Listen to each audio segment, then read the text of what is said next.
Hi hello friends, ಹೇಗಿದ್ದೀರಾ friends? ಇವತ್ತು ನಾನು ಮಾಡ್ತಾ ಇರೋದು ನುಗ್ಗೆ ಸೊಪ್ಪಿನ ಪಲ್ಯ. ಅದ್ರ ಜೊತೆ ನನಗೆ ಹೂವು ಕೂಡ ಸಿಕ್ಕಿದೆ, ನುಗ್ಗೆ ಸೊಪ್ಪದ್ದು. ಇದನ್ನು ಇವತ್ತು ಸೊಪ್ಪಿನ ಪಲ್ಯ ಹಾಗೂ ಹೂವನ್ನು ಹಾಕಿ ಪಲ್ಯ ಚೆನ್ನಾಗಿ ಮಾಡೋಣ ಅಂತ ನಾನು ಫಸ್ಟಿಗೆ ಇದು ಸೊಪ್ಪನ್ನೆಲ್ಲ ಇಲ್ಲಿ ಬೇರೆ ಬೇರೆ ನೀಟಾಗಿರುವ ಸೊಪ್ಪನ್ನೆಲ್ಲ ಬೇರೆ ಬೇರೆ ಮಾಡೋಣ ಅಂತ ಕೂತ್ಕೊಂಡಿದ್ದೆ.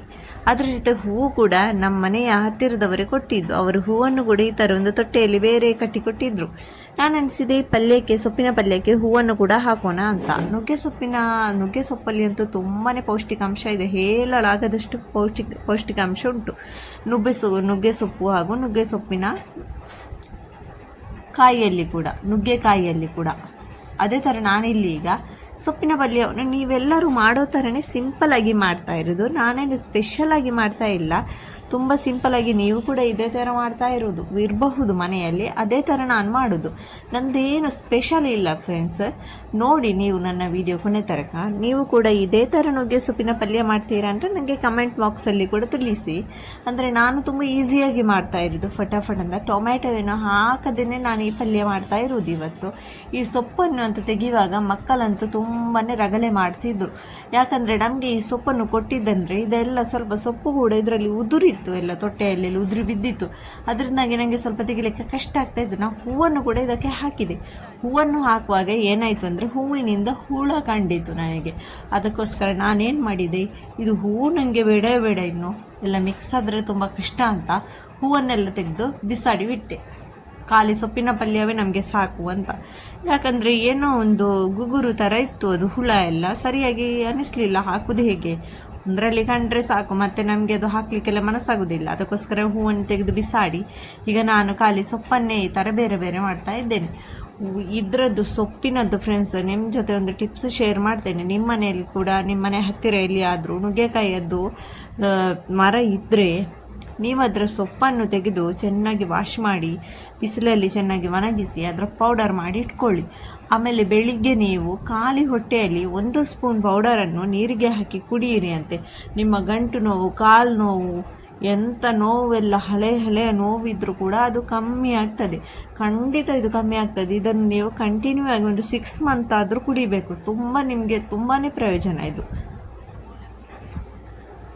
ಈ ಸೊಪ್ಪು ಇರುವವರ ಮನೆಯವರಿಗೆಲ್ಲ ಅಷ್ಟು ಇಂಟ್ರೆಸ್ಟ್ ಇರೋದಿಲ್ಲ ಇದರ ಬಗ್ಗೆ, ಇಲ್ಲದೇ ಇರ್ತದೆ. ಅವರಿಗೆಲ್ಲ ತುಂಬಾ ಯಾವಾಗ ಸೊಪ್ಪು ಸಿಗ್ತದೆ ನಂತರ ಕಾಯ್ತಾ ಇರ್ತಾರೆ. ನೋಡಿ, ನಮ್ಮ ಮನೆಯಲ್ಲಿ ಅಂತೂ ತುಂಬ ಸಮಯ ಬಿಟ್ಟು ಈ ನುಗ್ಗೆ ಸೊಪ್ಪು ಸಿಕ್ಕಿದ್ದು. ಅಂದರೆ ನಮ್ಮ ಮನೆಯ ಹತ್ತಿರ ಇರುವವರೊಂದಿಗೆ ನಾವು ತರಿಸಿದ್ದು. ಅವರ ಎಲ್ಲಿಯೋ ಫ್ಯಾಮಿಲಿಯ ಮನೆಯವರೊಟ್ಟಿಗೆ ಇತ್ತಂತೆ, ಅವ್ರು ಬರುವಾಗ ತಗೊಂಡು ಬಂದರು.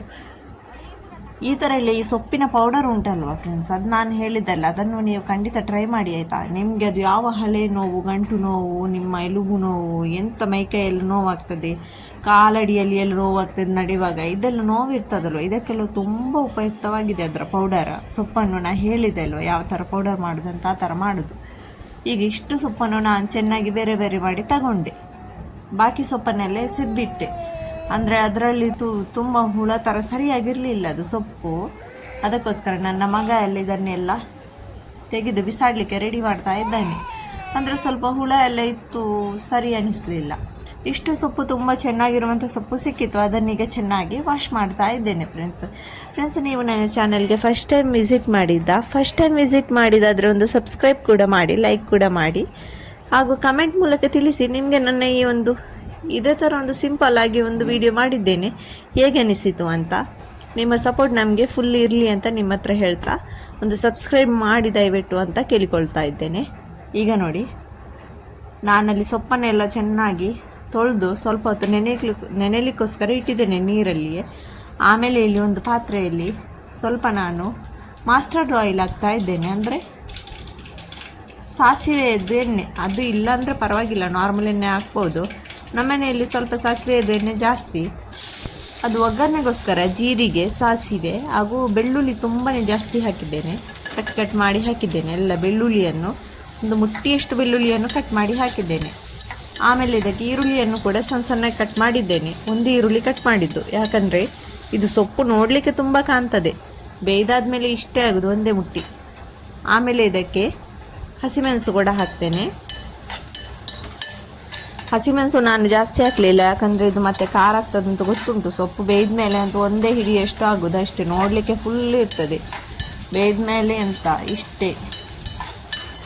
ಈಗ ಇದನ್ನೆಲ್ಲ ಚೆನ್ನಾಗಿ ಫ್ರೈ ಮಾಡೋಣ. ಬೆಳ್ಳುಳ್ಳಿ ಸ್ವಲ್ಪ ಜಾಸ್ತಿನೇ ಹಾಕಿ ಇದಕ್ಕೆ ಟೊಮ್ಯಾಟೊ ಹಾಕೋದೇನೆ ಮಾಡಬೇಕು, ತುಂಬ ಚೆನ್ನಾಗ್ತಾಯಿದೆ. ನಾನು ಹಾಕೋದಿಲ್ಲ ಟೊಮ್ಯಾಟೊ, ನಿಮಗೆ ಟೊಮೆಟೊ ಇಷ್ಟ ಅಂದರೆ ಆ್ಯಡ್ ಮಾಡ್ಕೊಳ್ಳಿ. ಅಲ್ಲ ನೀವು ಯಾವ ಥರ ಟೊಮೆಟೊ ಹಾಕಿ ಮಾಡೋದಾ ಅದು ಕೂಡ ನನಗೆ ಕಮೆಂಟ್ ಮೂಲಕ ತಿಳಿಸಿ. ನನಗೂ ಕೂಡ ನಿಮ್ಮ ರೆಸಿಪಿ ಟ್ರೈ ಮಾಡ್ಬೋದಲ್ಲ, ಅದಕ್ಕೋಸ್ಕರ. ಈಗ ಇದಕ್ಕೆ ಅರಿಶಿನ ಹುಡಿ ಹಾಗೂ ಸ್ವಲ್ಪ ಉಪ್ಪು ಕೂಡ ಆ್ಯಡ್ ಮಾಡ್ತೇನೆ. ಈ ಥರ ನೋಡಿ, ಇದು ತುಂಬ ಕರಿಬಾರ್ದು, ಬ್ರೌನ್ ಎಲ್ಲ ಆಗಬಾರ್ದು, ಹಾಗೆ ಎಲೆ ಕಲರ್ ಬೇರೆ ಚೇಂಜ್ ಆಗ್ತದೆ. ಸ್ವಲ್ಪ ಸಾಫ್ಟ್ ಆಗಿದ್ರೆ ಸಾಕು ಈರುಳ್ಳಿ. ಈಗ ಇಲ್ಲಿ ನಾನು ನುಗ್ಗೆ ಸೊಪ್ಪನ್ನು ತೊಳೆದಿಟ್ಟಿದ್ದೇನೆ, ಅದನ್ನು ಈ ಥರ ಈಗ ಅದೆಲ್ಲ ಆದಮೇಲೆ ಸಣ್ಣಗೆ ನಮ್ಮದೆಲ್ಲ ಅಲ್ಲಿ ಮಸಾಲೆ ಎಲ್ಲ ರೆಡಿ ಆದಮೇಲೆ ಒಗ್ಗರಣೆ ಈ ಸೊಪ್ಪನ್ನು ಹಾಕಿ ಈ ಥರ ಮಿಕ್ಸ್ ಮಾಡ್ತೇನೆ. ನೋಡಿ, ಎಲ್ಲ ಸೊಪ್ಪನ್ನು ಹಾಕೋಣ.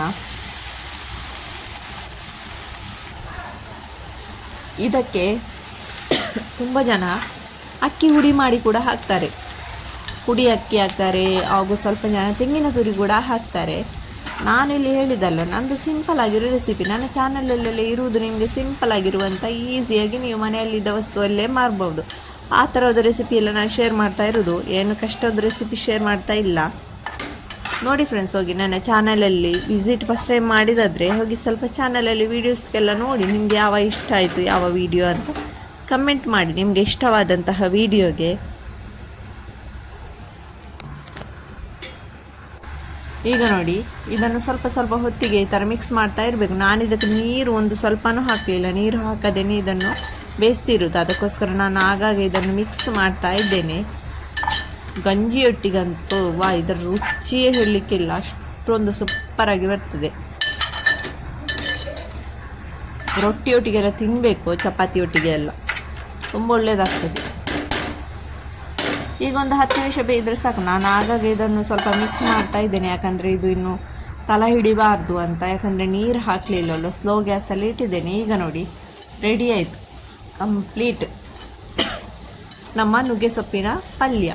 ನೀವು ಕೂಡ ನಿಮ್ಮ ಮನೆಯಲ್ಲಿ ನುಗ್ಗೆ ಸೊಪ್ಪಿದ್ರೆ ಅದನ್ನು ಇಗ್ನೋರ್ ಮಾಡಬೇಡಿ ಫ್ರೆಂಡ್ಸ್, ದಯವಿಟ್ಟು ಅದನ್ನು ತಿನ್ನಿ. ನಿಮ್ಮ ದೇಹಕ್ಕೆಲ್ಲ ಎಷ್ಟು ಪೌಷ್ಟಿಕಾಂಶ ನಿಮ್ಮ ನುಗ್ಗೆ ಸೊಪ್ಪಿನಲ್ಲಿ ಉಂಟು ಅಂತ ಹೇಳಲಿಕ್ಕೇ ಇಲ್ಲ, ಹೇಳಿದ್ರೆ ತೀರೋದು, ಅಷ್ಟೊಂದು ಪೌಷ್ಟಿಕಾಂಶ ಇದೆ. ದಯವಿಟ್ಟು ನೀವು ನಿಮ್ಮ ಮನೆಯಲ್ಲಿದ್ದರೆ ನುಗ್ಗೆ ಸೊಪ್ಪನ್ನು ತಿನ್ನಿ, ಅದರ ಸೊಪ್ಪದ್ದು ಪೌಡರ್ ಮಾಡಿ ಇಡಿ. ಇಷ್ಟೇ ಹೇಳ್ತಾ ನನ್ನ ವಿಡಿಯೋ ಕೊನೆಗೊಳಿಸ್ತೇನೆ. ಟಾಟಾ ಬಾಯ್ ಬಾಯ್, ಟೇಕ್ ಕೇರ್, ನೆಕ್ಸ್ಟ್ ಸಿಗ್ತೇನೆ.